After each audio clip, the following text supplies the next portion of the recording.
Right, air India విమానం ప్రమాదం వందలాది కుటుంబాల్లో తీరని విషాదం నింపింది. సివిల్ ఆసుపత్రిలో బంధువుల రోదనలు మిన్నంటాయి. నిమిషాల వ్యవధిలో ప్రమాదం సంభవించింది. ప్రయాణికులంతా విగత జీవులుగా మారిపోయారు.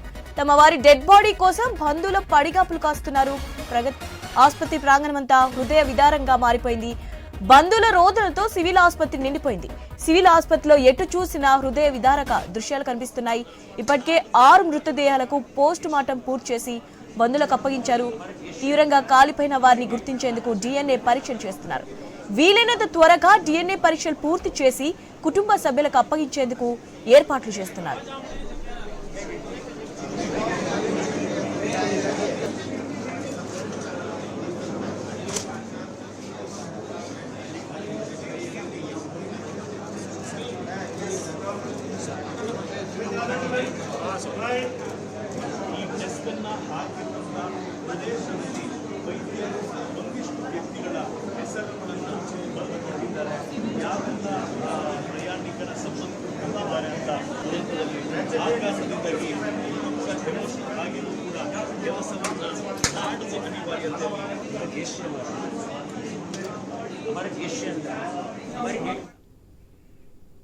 ఎయిర్ ఇండియా విమాన ప్రమాదం వందలాది కుటుంబాల్లో తీరని విషాదం నింపింది. సివిల్ ఆసుపత్రిలో బంధువుల రోదనలు మిన్నంటాయి. నిమిషాల వ్యవధిలో ప్రమాదం సంభవించింది. ప్రయాణికులంతా విగత జీవులుగా మారిపోయారు. తమ వారి డెడ్ బాడీ కోసం బంధువుల పడిగాపులు కాస్తున్నారు. ఆసుపత్రి ప్రాంగణమంతా హృదయ విదారంగా మారిపోయింది. బంధువుల రోదనలతో సివిల్ ఆసుపత్రి నిండిపోయింది. సివిల్ ఆసుపత్రిలో ఎటు చూసినా హృదయ విదారక దృశ్యాలు కనిపిస్తున్నాయి. ఇప్పటికే 6 మృతదేహాలకు పోస్ట్ మార్టం పూర్తి చేసి బంధువులకు అప్పగించారు. తీవ్రంగా కాలిపోయిన వారిని గుర్తించేందుకు DNA పరీక్షలు చేస్తున్నారు. వీలైనంత త్వరగా DNA పరీక్షలు పూర్తి చేసి కుటుంబ సభ్యులకు అప్పగించేందుకు ఏర్పాట్లు చేస్తున్నారు. రైట్, దీనిపై అప్డేట్స్ తెలుసుకుందాం. మా special correspondent Sunil phone line లో ఉన్నారు. సునీల్, ఇప్పుడు సివిల్ ఆసుపత్రి ఎలా ఉంది? ప్రెజెంట్ సిచ్యువేషన్ అక్కడ ఏంటి? అహ్మదాబాద్ విమాన ప్రమాదం తర్వాత అసలు గాయపడ్డ వాళ్ళందరినీ కూడా, అంటే హాస్టల్ బిల్డింగ్ పై పడింది. మెడికల్ కాలేజ్ హాస్టల్ ఆ బిల్డింగ్ లో దాదాపుగా లంచ్ టైం కావడంతో చాలా మంది, ఇటు స్టూడెంట్స్ కావచ్చు, అదేవిధంగా ప్రొఫెసర్స్ ఉన్నట్టు తెలుస్తోంది. వాళ్ళందరినీ ఉట్టిన సమీపంలో ఉన్నటువంటి సివిల్ హాస్పిటల్ కి అయితే తరలించారు. ఇప్పుడు ఆ హాస్పిటల్లో గాయపడిన వాళ్ళు కావచ్చు, అదేవిధంగా మృతి చెందిన బంధువులు అక్కడికి పెద్ద ఎత్తున చేరుకున్నారు. వాళ్ళ రోదనలు అయితే మిన్నంటాయనే చెప్పాలి. నిన్నటి నుంచి కూడా వాళ్ళ హాస్పిటల్ వద్ద పడిగాపులు కాస్తున్నారు. తమ వాళ్ళకు ఏమైంది అని చెప్పేసి తెలుసుకునే ప్రయత్నం చేస్తున్నారు. అక్కడ ఇంకా కూడా కొంతమందికి సరైనటువంటి సమాధానం రాని సిచ్యువేషన్ అయితే కనిపిస్తా ఉంది. ఈ ప్రమాదంలో విమానం క్రాష్ అయినటువంటి ప్రమాదంలో దాదాపుగా అందులో ఉన్నటువంటి ప్రయాణికులు 241 మంది మృత్యువాత పడ్డారు. వాళ్ళందరూ కూడా సజీవ దహనమయ్యారు. అక్కడ నుంచి వాళ్ళ డెడ్ బాడీస్ కావచ్చు, మృతదేహాల సంబంధించినటువంటి వాళ్ళ శరీర భాగాలను అన్నిటిని కూడా ఇటు హాస్పిటల్ కి తరలించారు. ఇప్పటికే వాళ్ళ బంధువులకు కూడా సమాచారం ఇచ్చారని చెప్పేసి తెలుస్తోంది. ఇంకా కూడా ఎయిర్ ఇండియా కొంతమందికి సమాచారం రాత్రి వరకు అందలేదు అని చెప్పేసి కూడా ఎయిర్ హోస్టెస్ గా చేస్తున్నటువంటి వాళ్ళ సిస్టర్ అయితే ఆరోపణలు చేస్తా ఉన్నారు. ఇప్పటికే వాళ్ళు ఆ హాస్పిటల్ వద్దకు కూడా చేరుకున్నారు. తమకు ప్రమాద విషయం తెలిసి ఆ తర్వాత వాళ్ళు మృతి చెందారన్న విషయం కూడా కన్ఫర్మ్ కావడంతో వాళ్ళు మణిపూర్ నుంచి ఇప్పటికే అహ్మదాబాద్ సివిల్ హాస్పిటల్ కి అయితే చేరుకున్నారు. ఇప్పుడు అక్కడ అంతా కూడా హృదయ విదారక దృశ్యాలే కనిపిస్తా ఉన్నాయి. ఒకవైపు ఎయిర్ ఇండియా ఫ్లైట్ క్రాష్ ప్రమాదంలో మృతుల కుటుంబ సభ్యులు, మరోవైపు ఈ మెడికల్ కాలేజ్ హాస్టల్ సంబంధించినటువంటి విద్యార్థులు, తల్లిదండ్రులు కావచ్చు, ప్రొఫెసర్ల కుటుంబ సభ్యులు వాళ్ళందరూ కూడా హాస్పిటల్ కి చేరుకున్నారు. ఇక మరణించిన వారికి సంబంధించి ఇప్పటికే ఫ్లైట్ క్రాష్ లో వాళ్ళకి సంబంధించి ఆనవాళ్ళు కూడా లేని సిచ్యువేషన్ అయితే ఉంది. ఇక మెడికల్ కాలేజ్ కి సంబంధించినటువంటి కొంతమంది మృతదేహాలకు సంబంధించి పోస్ట్ మార్టం పూర్తయింది. ఇప్పటికే 6 డెడ్ బాడీలను కూడా అప్పగించారు. అసలు ఈ మెడికల్ కాలేజ్ కి సంబంధించి ఎంతమంది విద్యార్థులు, ప్రొఫెసర్స్, అదేవిధంగా అక్కడ స్టాఫ్ చనిపోయారనేది ఇప్పటి కూడా ఒక క్లారిటీ ఇవ్వని సిచ్యువేషన్స్ అయితే కనిపిస్తున్నాయి. 20 మందికి పైగా మృతి చెందారంటున్నారు. ఇంకా కూడా చాలా మంది గాయాలతో వాళ్ళని హాస్పిటల్లో చికిత్స పొందుతున్నారు. మరికొంతమంది పరిస్థితి విషమంగా ఉంది. ఇక కాసేపటి క్రితమే ప్రధాని మోడీ సివిల్ హాస్పిటల్ కు వచ్చారు.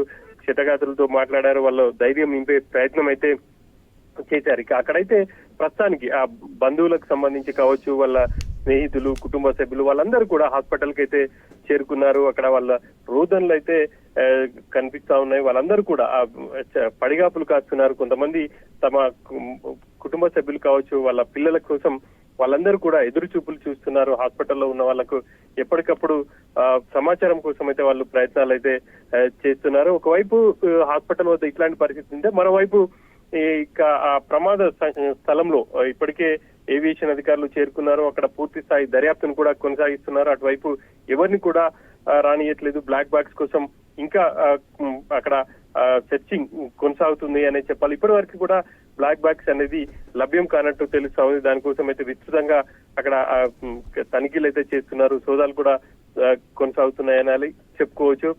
ఇక ఈ ప్రమాదానికి సంబంధించి మరి కాసేపట్లో ప్రధాని కూడా మోడీ మీడియాతో మాట్లాడే అవకాశం ఉన్నట్టు తెలుస్తా ఉంది. లేకపోతే పౌర విమానయాన శాఖ అధికారులు కూడా ఒక ప్రకటన చేసే అవకాశాలు అయితే కనిపిస్తా ఉన్నాయి. ఎందుకంటే ఇప్పటికే దాదాపు ప్రమాదం జరిగి 18 గంటలకు పైగా కావస్తా ఉంది. ఇక ఈ ప్రమాదంలో దాదాపు ఇప్పుడు ఒకవైపు విమానంలో ఉన్నటువంటి 240 మందితో పాటు మరొకవైపు ఇటు మెడికల్ కాలేజ్ స్టూడెంట్స్ మృత్యువాత పడ్డారు. వాళ్ళకి కూడా ఎక్స్గ్రేషియా ఇస్తామని చెప్పేసి ఇప్పటికే టాటా చైర్మన్ ప్రకటించారు. ఇక అక్కడైతే ప్రస్తుతం పరిస్థితి కొంత ఆందోళనకరంగా ఉంది. వాళ్ళ కుటుంబ సభ్యులు కావచ్చు, గాయపడినటువంటి వాళ్ళ కుటుంబ సభ్యులైతే ఆందోళన చేస్తున్నారు, ఆందోళనకరంగా ఉన్నారు అని చెప్పేసి చెప్పుకోవచ్చు. తమ పిల్లలు ఎలా ఉన్నారు అనేది వాళ్ళందరూ కూడా అక్కడ ఉన్నటువంటి హాస్పిటల్లో ఏర్పాటు చేసిన హెల్ప్ లైన్స్ దగ్గరికి వచ్చి వాళ్ళందరూ కూడా ప్రాధాయపడుతున్నటువంటి సిచ్యువేషన్ అయితే ఉంది. ఇక మెడికల్ కాలేజ్ కి సంబంధించి ఎంతమంది చనిపోయారు అనేది అయితే అధికారులు ఇప్పటివరకు కూడా ఖచ్చితమైన సంఖ్యనైతే ప్రకటించలేదు. అక్కడ ఆ ప్రమాద తీవ్రతను మనం చూసుకోవచ్చు. ఆ భారీ బిల్డింగ్ పై విమానం కూలిపోయింది. ఆ సమయంలో అక్కడ ఉన్నటువంటి వాళ్ళందరూ కూడా కొంతమందికి క్షతగాత్రులయ్యారు, తీవ్రంగా గాయపడ్డారు, నడవలేని స్థితిలో ఉన్నారు.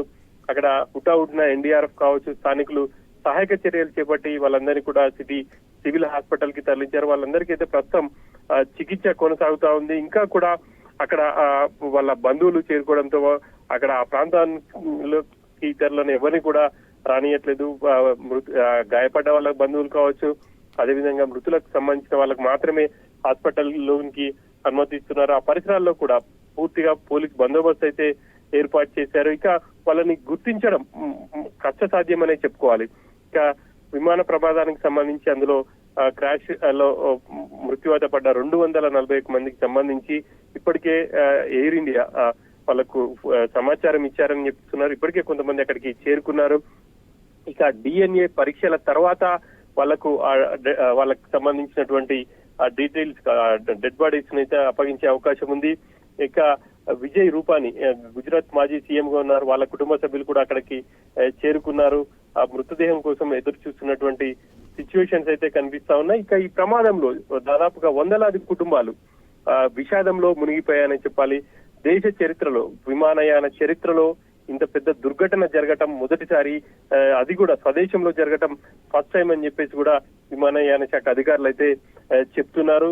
ఇక ఈ దుర్ఘటనకు సంబంధించి ఇంకా కూడా అసలు ఎలా జరిగింది అనేది అయితే ఎవరికి అంతు చిక్కడం లేదు. అసలు ఫ్లైట్ కాసేపట్లోనే కూలిపోవడం అసలు ఏమై ఉంటుంది అనేది అయితే ఇప్పుడు విమానయాన నిపుణులు కూడా పూర్తి స్థాయిలో ఒక అంచనాకు కూడా రాలేకపోతున్నారు. ప్రస్తుతానికైతే అక్కడ దర్యాప్తు కొనసాగుతా ఉంది. మరోవైపు హాస్పిటల్ వద్ద కూడా అక్కడ చాలా ఆందోళనకరమైనటువంటి సిచ్యువేషన్స్ ఉన్నాయని చెప్పుకోవచ్చు. Right, thank you Sunil.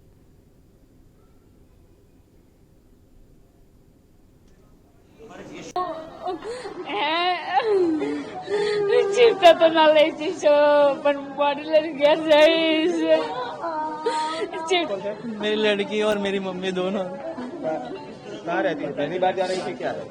हम लोग वही मेस में ही काम करते हैं। अच्छा, खाना बनाने का हम टिफिन सर्विस का करते हैं। हम टिफिन लेके निकल गए, मम्मी लोग खाना बना रहे थे।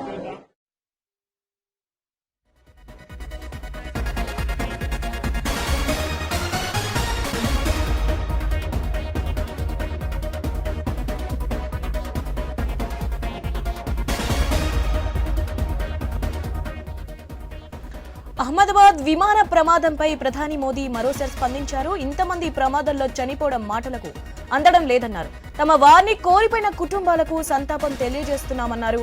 వారి బాధను అర్థం చేసుకోగలమన్న ఆయన ప్రమాద స్థలి దగ్గర పరిస్థితి దయనీయంగా ఉందని ట్విట్టర్లో పోస్ట్ చేశారు. అక్కడ పనిచేస్తున్న అధికారులు బృందాలతో మాట్లాడానని మోదీ వివరించారు.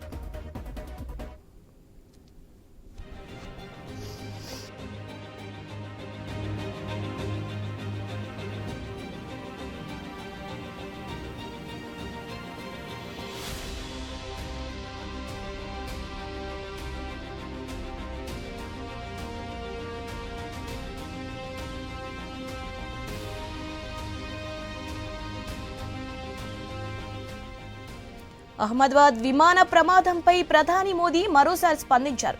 ఇంతమంది ఈ ప్రమాదంలో చనిపోవడం మాటలకు అందడం లేదన్నారు. తమ వారిని కోల్పోయిన కుటుంబాలకు సంతాపం తెలియజేస్తున్నా అన్నారు ఆయన. వారి బాధను అర్థం చేసుకోగలమన్న ఆయన ప్రమాద స్థలి దగ్గర పరిస్థితి దయనీయంగా ఉందని ట్విట్టర్లో పోస్ట్ చేశారు. అక్కడ పనిచేస్తున్న అధికారులు బృందాలతో మాట్లాడానని మోదీ వివరించారు.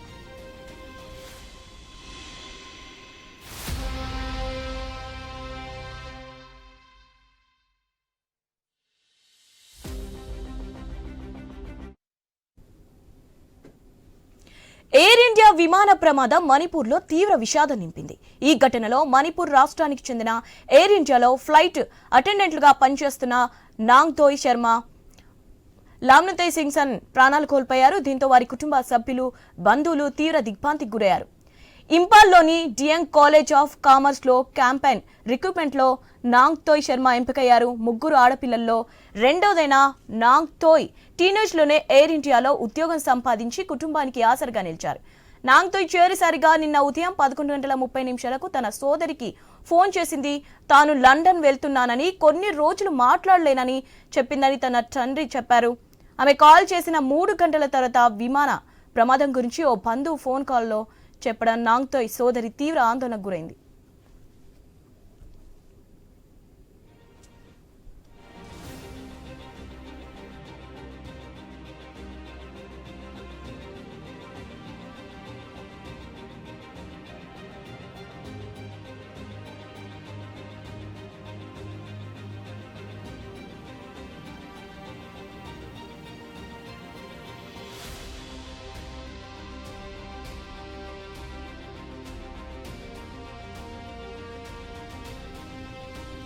మరో మృతురాలు లామ్నుతెం సింగ్సన్ కుటుంబం 2023లో జరిగిన జాతి ఘర్షణల కారణంగా ఇంపాల్లోని ఓల్డ్ లంబ్లెన్లో ఉన్న తమ సర్వస్వాన్ని వదిలేసి వచ్చింది. ప్రస్తుతం వారు కాంగ్ పోక్పి జిల్లాలో అంతర్గతంగా నిరాశ్రయులైన వ్యక్తులుగా ఓ చిన్న అద్దె ఇంట్లో నివసిస్తున్నారు. లామ్నుతెం తండ్రి కొన్నేళ్ల క్రితం మరణించగా ఆమె తల్లి సింగ్సన్ ముగ్గురు పిల్లలను ఒంటరిగా పెంచారు. లామ్నుతెం ఆమెకు ఏకైక కుమార్తె. ప్రమాద వార్త తెలిసినప్పటి నుంచి స్థానికులు వారి ఇంటికి చేరుకుని ధైర్యం చెప్తున్నారు. తన కుమార్తె క్షేమంగా ఉందని, ఏదైనా అధికారిక సమాచారం వస్తుందేమోనని తల్లి ఇంకా ఆశతో ఎదురు చూస్తున్నారు. చివరిసారిగా తన తల్లికి ఫోన్ చేసినప్పుడు తాను డ్యూటీ మీద అహ్మదాబాద్ వెళ్తున్నట్టు లామ్నుతెం చెప్పారని కుటుంబ సభ్యులు తెలిపారు.